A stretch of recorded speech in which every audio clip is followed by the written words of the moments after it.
Hello बच्चों, तो आज हम पढ़ने वाले हैं 7th स्टैंडर्ड का first chapter nutrition in plant. मतलब प्लांट का न्यूट्रिशन कैसे होता है उसके बारे में आज हम डिटेल में पढ़ने वाले हैं। सीबीएसई बोर्ड, ठीक है। चलो इस चैप्टर को आज हम स्टार्ट करते हैं। बहुत ही बेहतरीन चैप्टर है, आपके एग्ज़ाम के लिए भी है और कुछ बेहतरीन नॉलेज के लिए भी है, ठीक है। ज़रा समझते हैं न्यूट्रिशन इन प्लांट्स। बहुत ही शानदार चैप्टर है।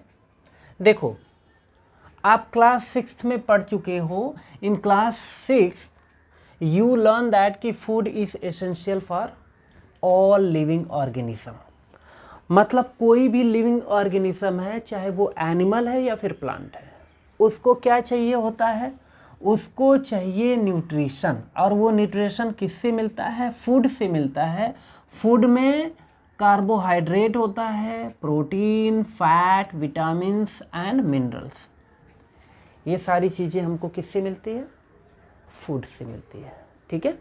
जब कोई फूड हम खाते हैं तो वो फूड हमारे पेट में जाता है, डाइजेस्ट होता है। डाइजेस्ट होने पर वहाँ से carbohydrate, protein, fat, vitamins, minerals वगैरह मिलते हैं। ये सारी चीज़ें, ठीक है। मीन्स बोल सकते हैं कि this is a component of foods, ठीक है ना। These components of food are called nutrition. हम न्यूट्रिएंट्स, इसी को हम क्या बोलते हैं? न्यूट्रिएंट्स बोलते हैं। किसको? प्रोटीन, फैट, विटामिन्स, कार्बोहाइड्रेट, मतलब जो भी चीज़ें आपको फूड से मिल रहा है ना, उसको हम क्या बोलते हैं? न्यूट्रिएंट्स बोलते हैं, ठीक है। और ये हमारे बॉडी के लिए बहुत ही नेसेसरी है, बहुत ज़रूरी है, ठीक है। आगे समझते हैं कि all living organism require food, है कि नहीं। जितने भी लिविंग ऑर्गेनिज्म है उसको क्या चाहिए?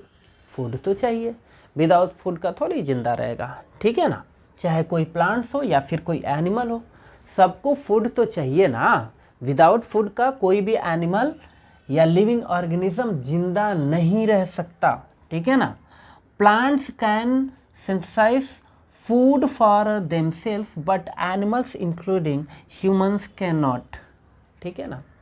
कहने का मतलब ये है कि जो आपके प्लांट्स हैं वो अपना फूड खुद ही बना लेते हैं, ठीक है ना। जैसे ये प्लांट्स है ना, ये प्लांट्स अपना फूड खुद ही बना लेता है। इसको हम खाना देते हैं क्या? कोई कुछ फूड देते हैं क्या? कुछ खाने को देते हैं क्या? नहीं, हम बिल्कुल कुछ भी नहीं देते। अब कुछ बच्चे बोलेंगे सर हम तो पानी देते हैं, वाटर देते हो, जो कि नेचुरली अर्थ पर प्रेजेंट है। ये रूट सिस्टम से वाटर अपना ले लेता है, समझ में आया। और ये अपना फूड बना लेता है। अभी कैसे बनाता है उसके बारे में मैं आगे डिस्कस करने वाला हूँ, ठीक है ना। But animal including humans can not, they get it from plants, ठीक है ना, और एनिमल्स दैट ईट प्लांट्स, ठीक है ना। मतलब जो ह्यूमन है या फिर सम एनिमल्स ले सकते हो, वो क्या है, अपना फूड कहाँ से पाते हैं? वो अपना फूड, जैसे हमको ले लो, ठीक है। मैं वेजिटेरियन हूँ तो वेजिटेबल खाता हूँ, ठीक है ना। कुछ लोग क्या है, वेजिटेबल भी खाते हैं और मांस भी खाते हैं, फ्लैश भी खाते हैं, ठीक है ना। मतलब चिकन भी खाते हैं। तो जो लोग चिकन खाते हैं तो वो भी एक्चुअल में प्लांट ही खा रहे हैं। अब बोलोगे सर प्लांट कैसे खा रहे हैं? भाई सिंपल सी बात है। मान लो कि मैं चिकन खा रहा हूँ, तो चिकन क्या खाता है? सोयाबीन वगैरह, उनके लिए कुछ दाने वगैरह आते हैं ना, वो दाना खा के वो जिंदा रहता है, ठीक है ना। और उसको हम वापस से खाते हैं। या फिर समझो अगर मैं गोट खा रहा हूँ तो गोट क्या खाती है जी? गोट क्या खाती है? अरे ये ग्रास खाती है, ग्रास, घास ही खाती है ना, जो कि प्लांट ही है ना। और गोट को मान लो कौन खा रहा है? मैं खा रहा हूँ, समझ में आया। या फिर कोई भी ह्यूमन बीइंग खा सकता है। अभी जैसे लायन की बात करें, लायन भी अगर डायरेक्टली या इनडायरेक्टली, तो उसको हम इनडायरेक्टली अगर बोले तो जैसे लायन, शेर क्या खाता है? लायन आपका खाता है, लायन क्या खाता है? वो तो डियर खाता है, हिरन खाता है ना, हिरन को खा जाता है वो। ठीक है, या फिर कोई अदर एनिमल मार के खाता है। तो एक्चुअल में लायन जो खा रहा है, ये खा रहा है, समझो गोट को ही खा रहा है मान लो, ठीक है ना। ओके, तो गोट क्या खाती है, ये भी तो ग्रास ही खाती है ना। तो इनडायरेक्टली अगर देखो तो ये लायन किस पर डिपेंड है, प्लांट पर ही डिपेंड है। तो ये चीज़ें ध्यान देना है, ठीक है ना। Human and animals are directly, इसीलिए देखो यहाँ पे लिखा हुआ है डायरेक्टली और indirectly dependent on plants. Directly मतलब जो हमें दिखाई दे रहा है, समझ में आया, वो डायरेक्टली हो गया। इनडायरेक्टली मतलब यहाँ से नहीं दिख रहा है और पीछे जाने के बाद दिख रहा है। जैसे देखो लायन को हम देख रहे हैं कि लायन सिंपल सा क्या खा रहा है, गोट खा रहा है, डियर खा रहा है, या फिर अदर एनिमल को मार के खा जा रहा है। तो हम तो केवल यहीं तक देख रहे हैं, बट ये नहीं देख रहे हैं कि यार गोट को खा रहा है तो गोट क्या खा रहा है, तो वो तो ग्रास खा रहा है, घास खा रहा है, समझे।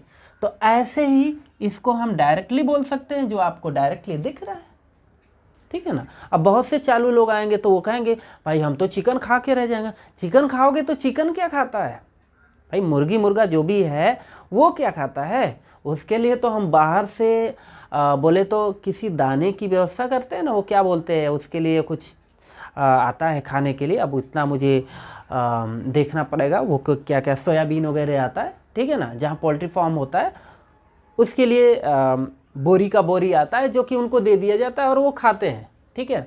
अब वो खाते हैं, जैसे ये मेज भी खिलाते हैं उनको, चिकन को। तो चिकन मेज खा के बड़ा होता है तो फिर हम चिकन को खाते हैं। तो एक्चुअल में हम क्या खा रहे हैं, मेज ही खा रहे हैं, मक्का खा रहे हैं, समझ में आया।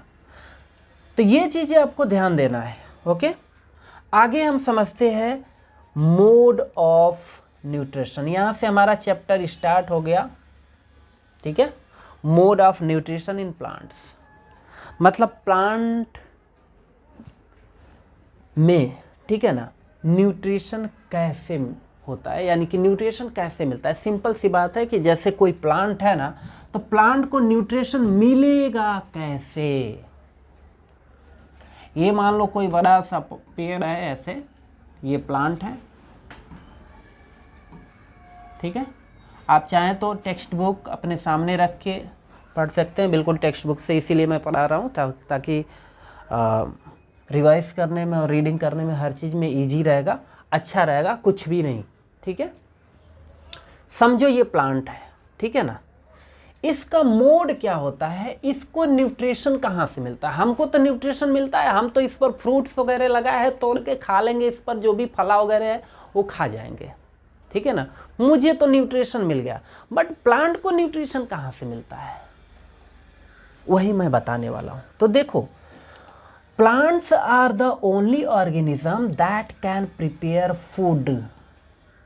Food for themselves by using, क्या लेता है, वाटर, कार्बन डाइऑक्साइड, मिनरल्स। मतलब इसको क्या चाहिए, CO2 चाहिए, और क्या चाहिए, वाटर, और क्या चाहिए, मिनरल्स, जो कि इसको यहाँ से मिल जाएगा। मिनरल्स में बहुत सारी चीज़ें आ जाएंगी जो वो अर्थ से ले लेगा, इसको आप हायर क्लासेस में पढ़ोगे, ठीक है। जैसे सोडियम, पोटेशियम जो भी है, कैल्शियम वगैरह, इसको मिल जाएगा यहाँ से, ठीक है ना। अच्छा, ये सारी चीज़ें इसको मिल जाएगी, ओके। यहाँ पे ये अपना फूड खुद ही बना लेता है, मतलब मोस्टली इसको क्या ज़रूरत होता है, carbon dioxide, water and minerals का, ठीक है ना। और किसकी ज़रूरत है, मिनरल्स की ज़रूरत है, ठीक है ना। इसकी हेल्प से अपना फूड खुद ही बना लेता है, ये किसी से खाना नहीं मांगता है, ठीक है, कि मुझे खाना दे दो भाई, मुझे भूख लगी है, ऐसा कुछ भी नहीं है, ठीक है। अच्छा, तो the raw materials are present in their surrounding, ठीक है ना। जो भी रॉ मटेरियल यही रॉ मटेरियल, ठीक है ना। जैसे कोई सामान है, उसको बनाने के लिए कुछ चीज़ें ज़रूरत होती है कि नहीं होती है। समझो आप कोई कपड़ा की फैक्ट्री डाल रहे हो, तो उसके लिए क्या क्या ज़रूरत होता है, कॉटन चाहिए, बड़ी बड़ी मशीनें चाहिए, लेबर चाहिए, जो काम करने वाले लोग हैं, इलेक्ट्रिसिटी चाहिए, ठीक है ना। तो मेनली जो कॉटन है वो आपका क्या है, रॉ मटेरियल है, जिससे आपको क्लॉथ बनाना है, वाटर वगैरह की भी ज़रूरत पड़ती है। वैसे ही ये अपना फूड बनाने के लिए इसको कार्बन डाइऑक्साइड एंड वाटर चाहिए, ठीक है, जो ये अपने सराउंडिंग से ले लेता है, ठीक है।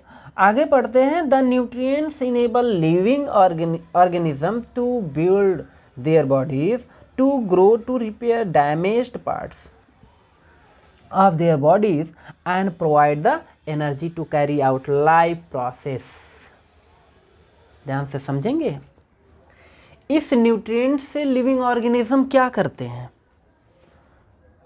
बिल्ड देयर बॉडीज, अपने शरीर को बनाते हैं, ठीक है ना। और क्या करते हैं, ग्रो करते हैं, बढ़ते हैं, and to repair the damaged parts of their bodies.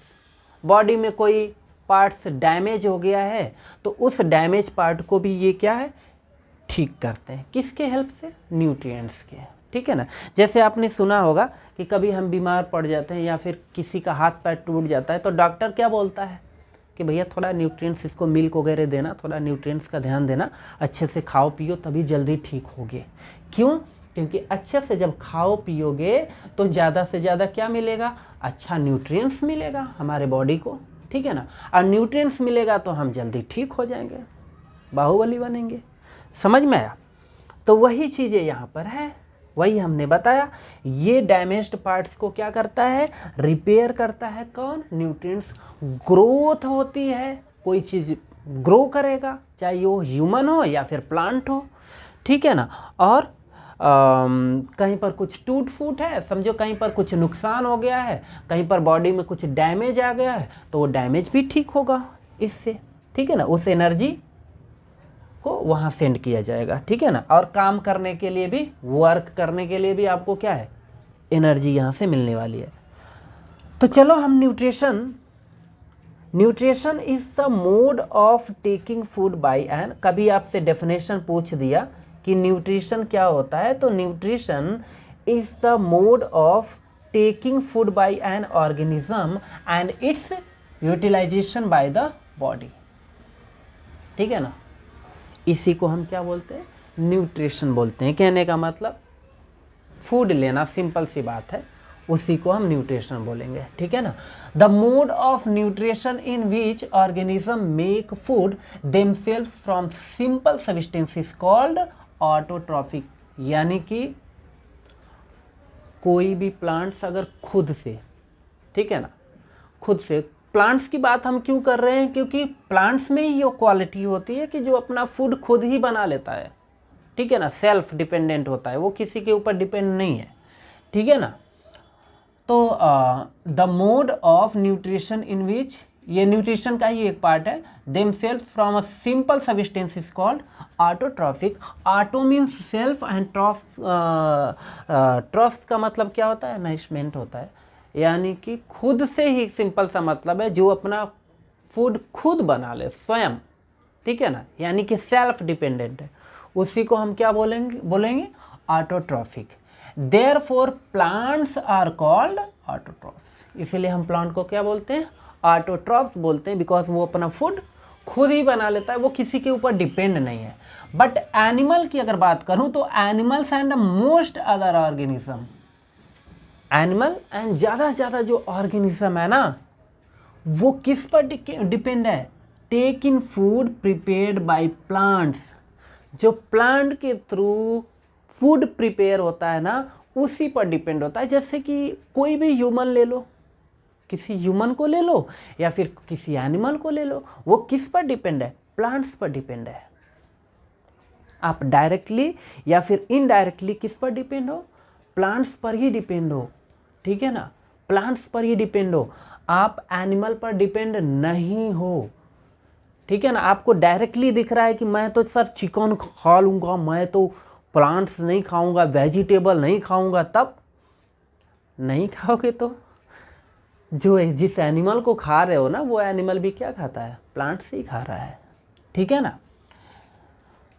तो इसलिए दे आर कॉल्ड हेट्रोट्रॉफ्स, ठीक है ना, यानी कि अदर पर जो डिपेंड है, ठीक है ना। जैसे हम लोग किस में आते हैं, हम लोग हेटेरोट्रॉफ से में आते हैं, वही प्लांट किस में आते हैं, वो ऑटोट्रॉफ में आते हैं, ठीक है ना। आगे हम समझते हैं कि नाउ वी में आस्क, अच्छा यहाँ पे आपको कई सारे क्वेश्चंस हैं जिसका आंसर आगे है, हम समझाएंगे इस चीज़ को, ठीक है। पहले यहाँ पर दिया है कि where the food factories of plants are located, ठीक है ना। प्लांट में वो फैक्ट्री कहाँ है जहाँ पर फूड बनता है, तो कहाँ बनता है, लीफ में बनता है, समझ में आया। तो next question, whether food is made, हाँ सॉरी आगे बढ़ते हैं, हाँ, whether food is made in all parts of a plant or only in certain parts, ठीक है ना। मतलब कह रहा है कि क्या जो फूड है वो इसके किसी भी पार्ट में बन सकता है क्या, प्लांट के, आगे है इसका सारा आंसर है, ठीक है ना। ये क्वेश्चन आप लोग देख लो, how do plants obtain the raw materials from the surrounding, how do they transport them to the food factories, ठीक है ना। मतलब सिंपल सा, ये रॉ मटेरियल्स लेता कैसे है सराउंडिंग से, और यहाँ पर जो फूड बन जा रहा है वो फूड ट्रांसपोर्ट कैसे होता है। जैसे फूड कहाँ बना, लीफ में बना ना, लीफ में बना, तो लीफ से पूरी बॉडी में जाता कैसे है उसके बारे में मैं बताऊंगा, ठीक है। पूरे बॉडी में जाता कैसे, जैसे हम फूड कहाँ बनता है, किचन में, हमारे घर में, ओके। तो किचन से कोई ना कोई हमें ला के देता है, हम खाते हैं। तो वैसे ही इसका फूड समझो, अगर इस लीफ में बना है, इस लीफ में, तो इस लीफ से ट्रांसपोर्ट कैसे होता है, पूरे बॉडी में जाता है या नहीं जाता है, वो उसके बारे में, ये सारी चीज़ें हम आगे बताने वाले हैं, ठीक है। तो आगे बढ़ते हैं, पहले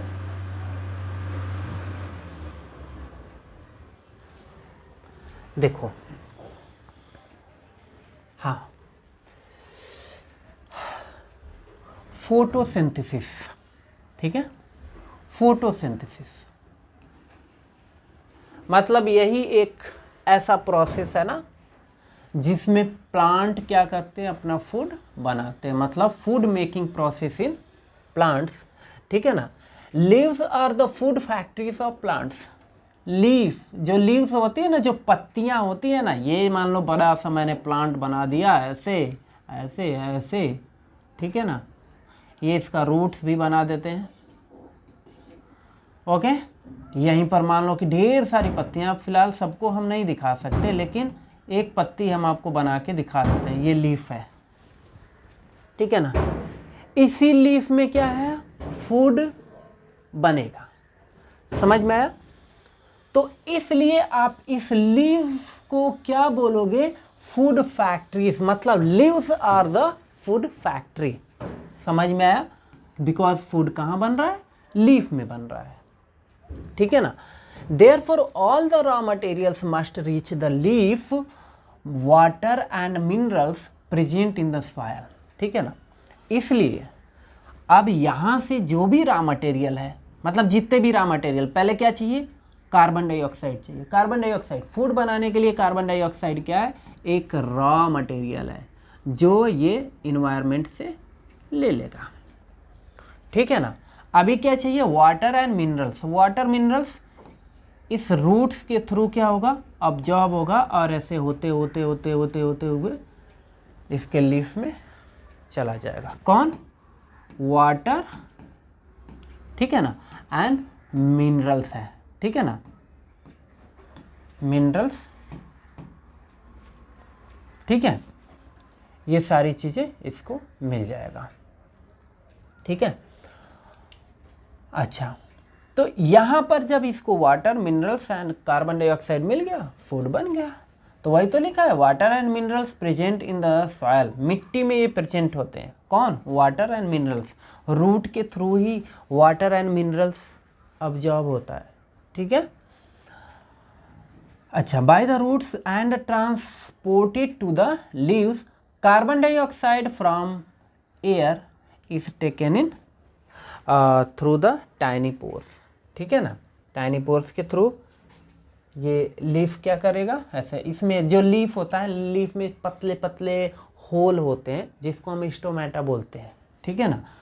इस लीफ पर ना पतले पतले होल होते हैं, ठीक है ना, पतले पतले बहुत ही थीन, और इसी होल के थ्रू ये क्या कर लेता है, कार्बन डाइऑक्साइड को इन्वायरमेंट से, जो हमारा इन्वायरमेंट है ना, ये जो भी हवा है ना, एयर से क्या कर लेगा, ऐसे खींच लेगा ये, ठीक है। और खींचने के बाद ये इसको मिल गया कार्बन डाइऑक्साइड, ठीक है।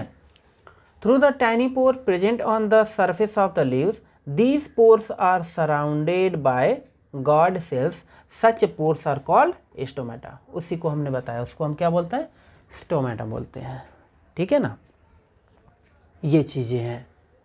अच्छा, इसमें कुछ और भी है, ज़रा यहाँ पर कुछ नॉलेज की बात है, समझ लेते हैं सेल्स के बारे में। ये सेल क्या होता है, ठीक है ना। तो देखो,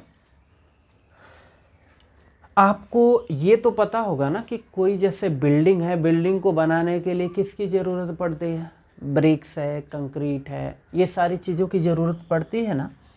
वैसे ही जैसे ह्यूमन बॉडी या फिर कोई भी लिविंग ऑर्गेनिज्म ले लो, लिविंग ऑर्गेनिज्म को बनाने के लिए, जैसे ये कोई ह्यूमन है यहाँ पे, ठीक है, ऐसा नहीं है कि ये केवल एक पूरा मांस का ऐसे फ्लेश का बना हुआ है, नहीं, इसके जो बॉडी के पार्ट्स हैं ना, छोटे छोटे छोटे, जैसे आपने गेहूं देखा है ना, आटा क्या बोलते हैं, आटा उसको बनाते हैं ना गेहूं का, ठीक है ना, मतलब वीट को पहले क्या करते हैं, ग्राइंड करते हैं तो बहुत छोटे छोटे छोटे छोटे पीसेस में वो क्या होता है, वीट जैसे है, इसको जब आप ग्राइंड करते हो तो बहुत छोटे छोटे छोटे छोटे छोटे छोटे छोटे छोटे छोटे छोटे छोटे छोटे पीसेस में ये क्या होता है, ब्रेक हो जाता है, जिसको हम आटा बोलते हैं, ठीक है ना।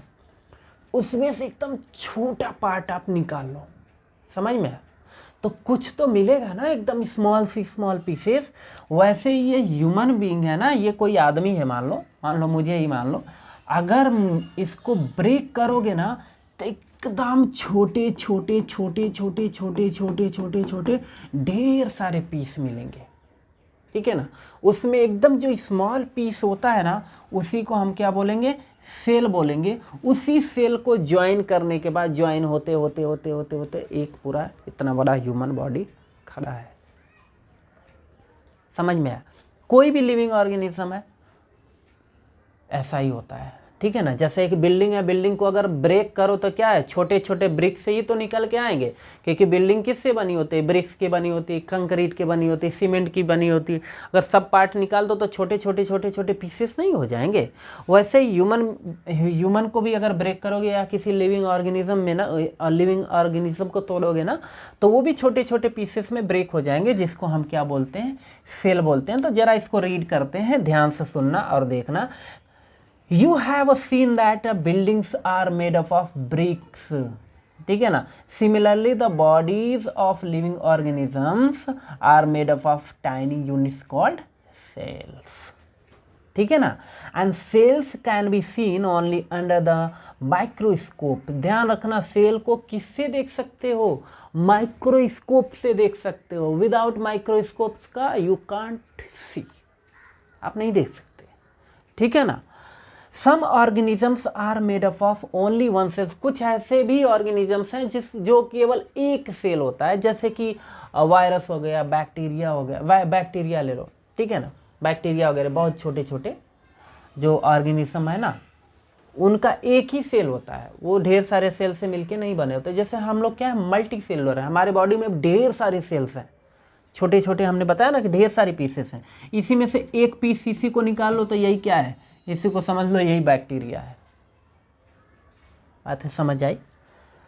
सम ऑर्गेनिज्म वही हमने यहाँ पर बताया, ठीक है ना। अच्छा, ये जरा सेल देखो, ये सेल के चारों तरफ ये आप बाउंड्री देख रहे हो, ये बाउंड्री, ये बाउंड्री, इसको हम सेल मेम्ब्रेन बोलते हैं, ठीक है ना। ये क्या है, सेल मेम्ब्रेन है। और इसमें आप ये देख रहे हो, ये छोटे छोटे ये पीसेस, ये तो मान लो बाउंड्री है, ये क्या है, ये बाउंड्री है, ओके। इसी को हम क्या बोलेंगे, जो बाउंड्री है उसको सेल मेम्ब्रेन बोलोगे। और इसमें जो ये प्रेजेंट है ना, ये आप देख रहे हो गोल गोल सा, इसको क्या बोलोगे, इसको हम बोलते हैं न्यूक्लियस। क्या बोलते हैं, न्यूक्लियस। और इसमें ये जो जेली लाइक स्ट्रक्चर ये भरा हुआ है ना ये बीच में, इसको हम बोलते हैं साइटोप्लाज्म। इतनी चीज़ें आपको याद रखना है, ठीक है ना। ये जेली जैसा होता है, बीच में जेली मतलब वो जेली खाया है ना, उसी के जैसा इसमें होता है ये बीच में, उसको हम क्या बोलते हैं, साइटोप्लाज्म बोलते हैं। ठीक है, आगे बढ़ते हैं। ठीक है, हाँ, तो वाटर एंड मिनरल्स आर, ओ भाई रुक एक मिनट, ये कुछ डिस्टर्बेंस। हाँ, water and minerals are transported to the leaves by the vessels which run like a pipe throughout the root। देखो, जो बड़े बड़े आप पेड़ आप देखते हो ना, ये इसमें लंबी लंबी ऐसे रूट होती है जो जमीन के नीचे ऐसी अर्थ के नीचे रहती है। ठीक है ना, यहां से ये क्या ऑब्जर्व करता है, वाटर एंड मिनरल्स। लीफ तो तुम्हारी बहुत ऊपर ऊपर है ना ये, तो यहाँ तक पानी जाता कैसे है, इसमें पतली पतली क्या होती हैं, ऐसे स्टेम होती है, ठीक है ना, जिसको डाली बोलते हैं या टहनी बोलते हैं हिंदी में। ठीक है ना, ये वहाँ तक जाता है। ये कैसे जाता है, इसमें पतली पतली नली होती है, पाइप। ठीक है ना, क्या होता है, पाइप। देखो, लाइक पाइप। ठीक है ना, उसको एक्चुअल में हम जाइलम एंड फ्लोएम बोलते हैं, जो कि अभी आपको उसके बारे में बहुत ज़्यादा स्टडी इधर नहीं करना है, आगे आपको पढ़ना है। बस इतना जानते रहो कि बहुत थीन, ठीक है ना, जो स्ट्रा होता है ना, वो नारियल का पानी पीने वाला ऐसे खींचते हैं, ठीक है ना, उसी के जैसा इसमें, मतलब उससे भी पतला होता है, पाइप के जैसा होता है। और ये कहाँ तक गया रहता है, लीफ तक। ठीक है ना, तो यहाँ से ये वाटर को क्या कर लेगा, ऑब्जॉर्ब कर लेगा, और ऑब्जॉर्ब करके ये इसी पाइप को से होते हुए अपने आप कहाँ तक जाएगा, लीफ तक जाएगा। साथ में मिनरल्स भी जाते हैं। ठीक है ना, द स्टेम किसके थ्रू जाएगा, द स्टेम एंड ब्रांचेस, जिसको हम टहनी बोल रहे थे ना, ये डालियाँ टहनियाँ। ठीक है ना, वही ब्रांचेस एंड स्टेम के थ्रू होते हुए लीव्स तक, पत्तियों तक जाएगा वाटर। ठीक है, they form a continuous path.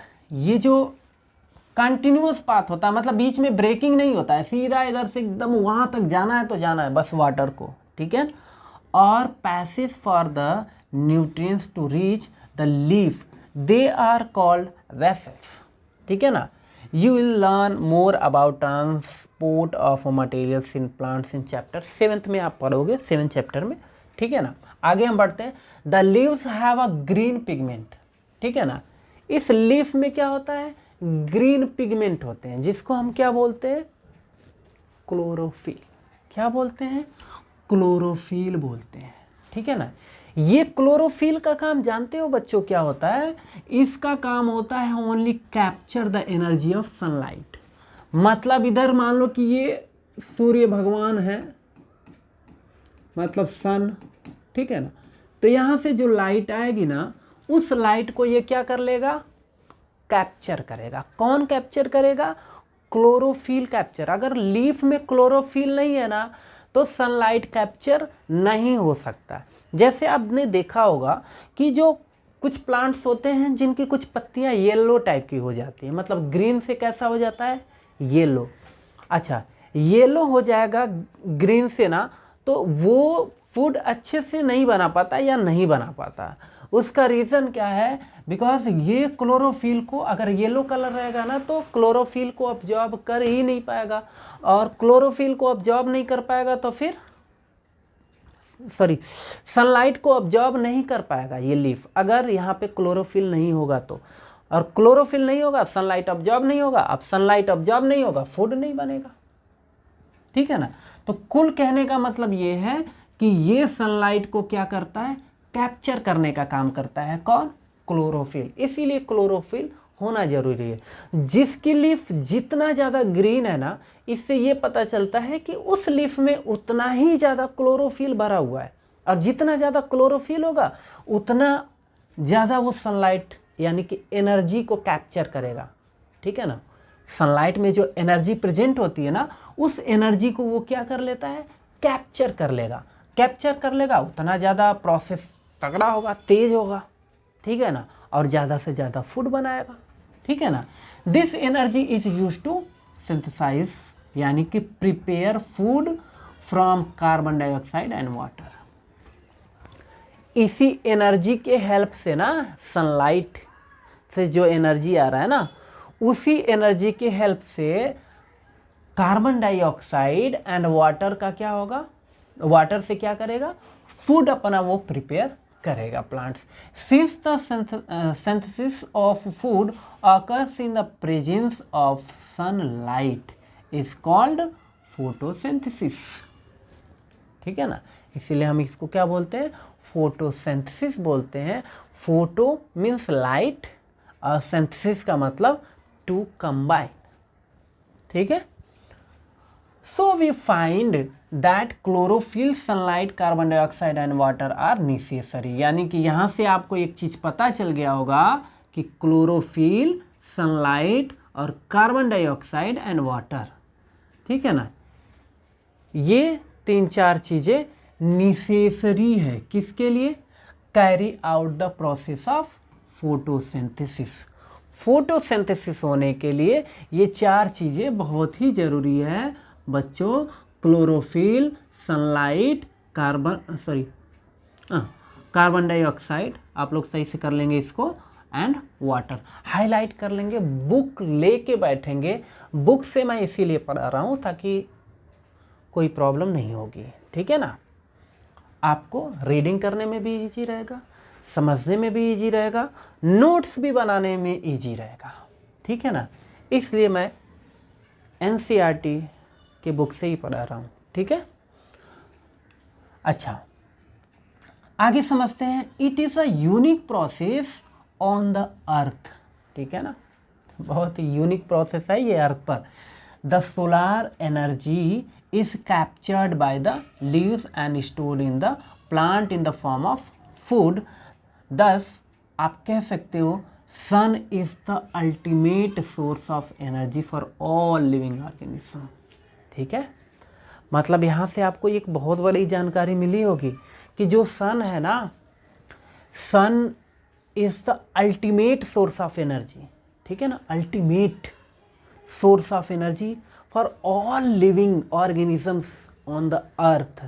अर्थ पर जितने भी ऑर्गेनिजम्स हैं ना, जितने भी लिविंग ऑर्गेनिजम्स हैं, प्लांट को अभी साइड करते हैं, तो सबके लिए कौन रिस्पॉन्सिबल है जिंदा रखने के लिए? वो है प्लांट। अगर आप जो है प्लांट को हटाओगे तो कोई भी एनिमल इस अर्थ पर जिंदा नहीं रह सकता। ठीक है ना, लेकिन उससे भी पहले अगर सन को देखो, सन को अगर आप हटा देते हो तो सन को अगर हटाओगे तो फिर प्लांट्स जिंदा नहीं रहेंगे, और प्लांट्स जिंदा नहीं रहेंगे तो फिर कोई भी लिविंग ऑर्गेनिज्म जिंदा रह ही नहीं सकता। एनिमल की अगर बात करूं तो, ठीक है ना, तो अगर ऑल लिविंग ऑर्गेनिज्म की बात करो तो सबके लिए रिस्पॉन्सिबल कौन है? सन। ठीक है ना, यानी कि सन ही सब कुछ, एनर्जी का मतलब मेन सोर्स की अगर मैं बात करूं तो कौन है? सन है। ठीक है ना, सन से ही एनर्जी आती है, तो ऑल लिविंग ऑर्गेनिजम्स यहाँ पे ऐसे लिविंग फॉर्म में है। कैन यू इमेजिन कि life on earth in the absence of photosynthesis? सोचो, क्या आप जो है विदाउट फोटोसिंथेसिस का जो है अर्थ पर सोच सकते हो कि कोई भी लिविंग ऑर्गेनिजम्स रह सकता है? In the absence of photosynthesis there would not be any food, है ना। अगर फोटोसिंथेसिस नहीं होगा तो इस अर्थ पर कोई फूड नहीं होगा। And the survival of almost all living organisms directly और indirectly depends upon the food made by the plants, मतलब आप डायरेक्टली या इनडायरेक्टली अगर देखो तो ऑल एनिमल्स किस पर डिपेंड है, प्लांट्स पर डिपेंड है, और प्लांट्स किस पर डिपेंड है, सन पर डिपेंड है। इसलिए आप कह सकते हो कि सन तो हमारा मेन सोर्स है ही। फोटोसिंथेसिस, विदाउट फोटोसिंथेसिस का आपके अर्थ पर कोई फूड ही नहीं रहेगा। अगर फोटोसिंथेसिस नहीं होगा तो आपके अर्थ पर कोई फूड नहीं होगा, ठीक है ना। इसीलिए मैं कहता हूं बच्चों कि पेड़ लगाओ, पेड़, ठीक है ना। क्योंकि अगर जिस हिसाब से अभी के टाइम में पॉपुलेशन बढ़ता जा रहा है, पेड़ों का जो नंबर है वो कम होता जा रहा है, आने वाले टाइम बहुत खतरनाक हो सकता है, ठीक है ना। अगर पेड़ ही नहीं रहेंगे तो लोग नहीं रहेंगे, ठीक है ना। Besides oxygen which is essential for the survival, ठीक है ना। अच्छा, वहाँ से फोटोसिंथेसिस होने के बाद हमको क्या मिलता है, फोटोसिंथेसिस होने के बाद ऑक्सीजन जो प्लांट्स छोड़ते हैं ना, उस ऑक्सीजन को भी हम इस्तेमाल करते हैं किस में, ब्रीदिंग में। अरे जो ब्रीदिंग कंटिन्यूस कर रहे हो वो क्या है, ऑक्सीजन जो आप ले रहे हो वो ऑक्सीजन कहाँ से आ रहा है, प्लांट से आ रहा है, ठीक है। आगे बढ़ते हैं। Besides leaves, photosynthesis also takes place in the other green parts of the plant. ये कुछ नॉलेज वाली चीज़ है। जैसे कुछ आपने प्लांट्स देखा होगा, कुछ प्लांट्स देखा होगा कि जिसके स्टेम स्टेम वगैरह मतलब अदर पार्ट्स भी कैसे होते हैं, अदर पार्ट्स भी ग्रीन होते हैं। केवल लीफ ही ग्रीन नहीं होती बल्कि अदर पार्ट्स भी कैसे होते हैं, ग्रीन होते हैं। जैसे इसका स्टेम है ना, तो ये भी कैसा होता है, ये भी ग्रीन होता है। जैसे मनी प्लांट जो घर में होता है उसको आपने देखा होगा, ठीक है ना। तो मैं आपको बता दूं बच्चों कि in green stems and green branches the desert plants have a scale और spine like a leaves to reduce loss of water by transpiration. These plants have a green stems which carry out photosynthesis. कहने का मतलब बस इतना ही जान लो। जैसे desert वगैरह में क्या होता है ना कि कैक्टस वगैरह होते हैं, तो उनके स्टेम जो होती है ना, ये स्टेम वो भी कैसी होती है, उसका भी कलर कैसा होता है, ग्रीन होता है। अब ग्रीन होने का मतलब क्या है, स्टेम में क्या है, क्लोरोफिल है। तो जिसका स्टेम अगर ग्रीन होगा ना तो वो पार्ट भी फूड बनाता है जी, बस यही तो है, समझ में आया। केवल लीफ में ही फूड नहीं बनेगा बल्कि जितना भी ग्रीन पार्ट्स होंगे ना सब फूड बनाते हैं, ठीक है ना। अच्छा, ये पीछे का था ऑक्सीजन, ठीक है ना। मतलब फोटोसिंथेसिस में क्या प्रोड्यूस होता है, ऑक्सीजन O2, ठीक है ना, ऑक्सीजन रिलीज होता है। In the absence of photosynthesis life would be impossible on the अर्थ। मतलब अगर फोटोसिंथेसिस नहीं होगा ना तो अर्थ पर लाइफ होना इम्पॉसिबल है। During photosynthesis chlorophyll containing cell of leaves in the presence of sunlight use carbon dioxide and water to synthesis carbohydrate. समझ में आया। मतलब जो लीफ होते हैं ना, जो ये पेड़ है ना, ये तो पेड़ है, तो ये लीफ जो आप देख रहे हो ना, ये लीफ में फूड बनेगा, ठीक है ना।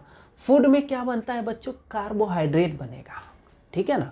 मतलब ड्यूरिंग फोटोसिंथेसिस के टाइम ना chlorophyll containing cells of leaves, ठीक है ना, इसमें क्या है, क्लोरोफिल है।